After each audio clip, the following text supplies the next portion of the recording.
You can see down there one of the local birds, a brush turkey.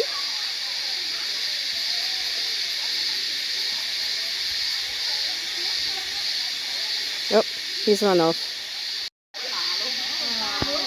You can see the brush turkey there turning to its mound.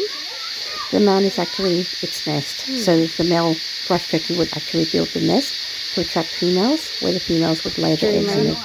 And the male turkey would tend to the eggs and make sure that it's kept at a constant temperature between 33 to 35 degrees Celsius until the eggs hatch.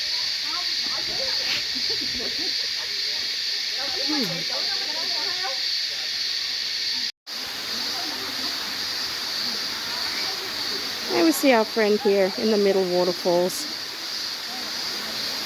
the brush turkey.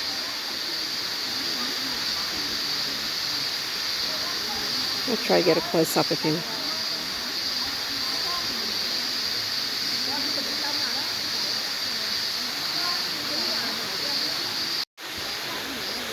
Oh no, there he goes. Oh dear. Well, he's getting a free meal.